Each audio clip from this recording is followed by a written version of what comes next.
Oui, on se retrouve avec la trigonométrie dans notre triangle rectangle. Alors j'ai ici une fiche que vous avez jointe dans École Directe sur laquelle il y a l'énoncé et les corrigés.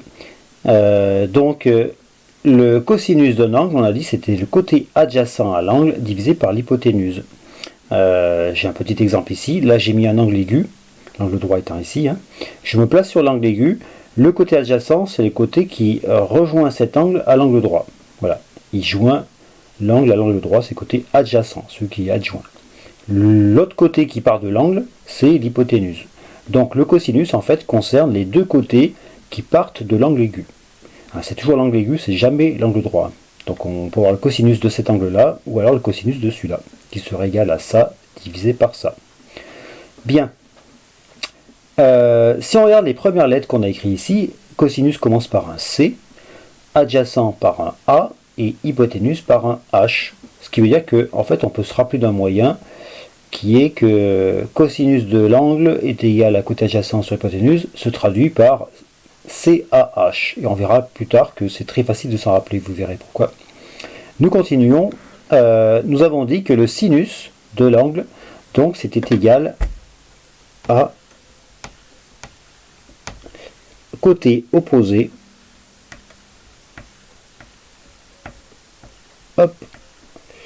sur hypoténuse. Pourquoi tu ne veux pas écrire? Oh, tu es pénible. Voilà, merci. Divisé par hypoténuse. Hop.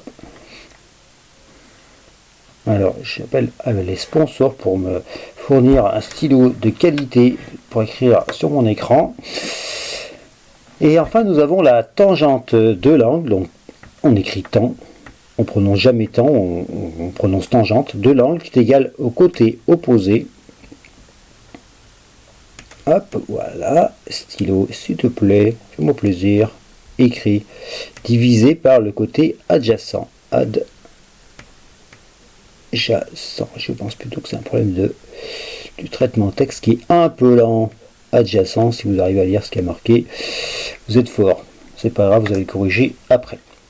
Donc en fait, on a cos adjacent sur hypoténuse, ce qui donne CAH, sinus opposé sur hypoténuse, qui donne SO, SOH, et tangente égale opposé sur adjacent, qui donne TOA. Et si on lit ici, on peut voir qu'il y a un moyen assez facile de rappeler, ça fait Kasotoa.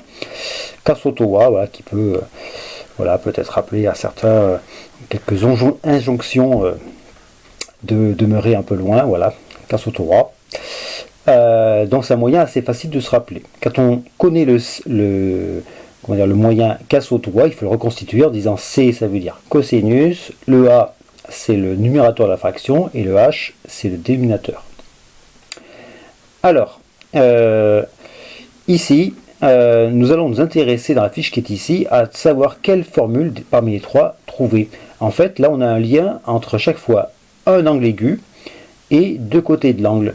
Et en fait, ce lien change. Par exemple, là, on a un lien entre l'angle aigu et ces deux côtés qui le relient, donc adjacent et hypoténuse. Par exemple, adjacent et hypoténuse. Là, on a un lien entre l'angle aigu et l'hypoténuse et les côtés de côté, qui est l'opposé, etc. Et quand on a un problème, c'est-à-dire qu'on doit trouver une longueur ou qu'on doit trouver un angle, chaque fois, il y a une formule qui nous permet d'avoir directement la réponse. Donc il est important pour nous d'arriver à trouver la bonne formule. Pour ce faire, on est obligé de suivre de façon très méthodique certaines étapes. La première étape, c'est d'abord de savoir dans un triangle où sont les côtés adjacents, hypoténuse et opposés. Donc ici on a un énoncé dans lequel on connaît cette longueur qui est 9, on connaît cette longueur qui vaut 6 et l'angle qui est cherché est ici. Donc la première chose à faire, c'est d'arriver à se placer sur l'angle concerné. Pourquoi l'angle est concerné? Eh bien parce qu'on le cherche. Voilà, ici l'angle est cherché, donc il nous intéresse. Par exemple, celui-là n'est pas cherché, il ne nous intéresse pas, on ne se met pas dessus. Dans cet exemple-là, l'angle qui est ici, il est connu, donc il nous intéresse. D'accord? L'angle est concerné par l'exercice parce qu'on connaît sa valeur. L'angle là, on ne le connaît pas. Alors c'est sûr qu'on pourrait le trouver, mais peu importe, on laisse tomber. On ne le connaît pas, il ne nous intéresse pas. Bien, donc on se met sur l'angle concerné. Donc imaginons, on est ici et on se met dessus. Donc nous sommes Nous sommes ici. Voilà, ça c'est nous. Ok. Et à partir de là, on doit identifier les côtés qui sont connus ou cherchés. Là, on a deux côtés qui sont connus. Comme on part de l'angle et qu'on va à l'angle droit, on a le côté adjacent. Et comme on a ici le côté qui est opposé à l'angle droit, c'est l'hypoténuse. Ce qui veut dire que dans cette figure, par rapport à l'angle qui nous intéresse, on a affaire au côté adjacent et à hypoténuse. La seule formule là-dedans qui utilise en même temps adjacent et hypoténuse, eh bien c'est celle-ci.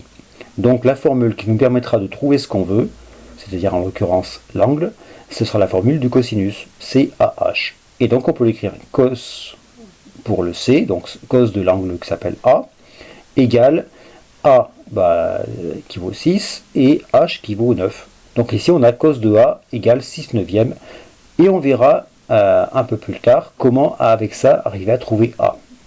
Voilà, la première fiche, c'est uniquement arriver à trouver parmi les trois formules la seule qui nous permet d'avoir directement la réponse qu'on veut. Donc là c'est la formule du cosinus.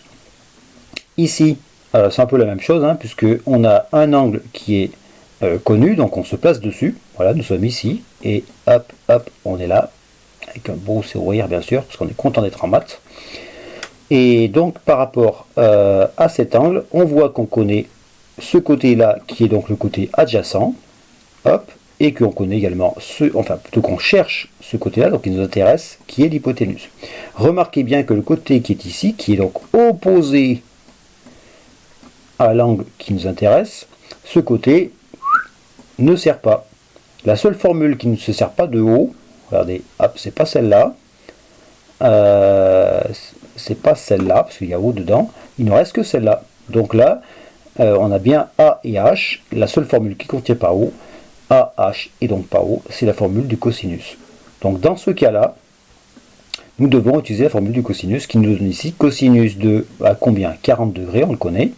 Je vais mettre des parenthèses ici, parce que le cosinus est une fonction. C'est comme f de x, donc cosinus de l'angle.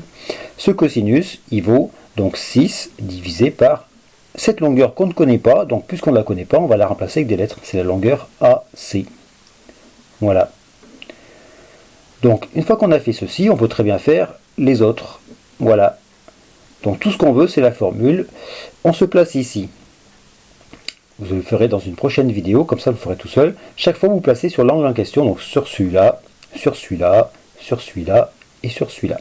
Voilà, à bientôt pour la suite.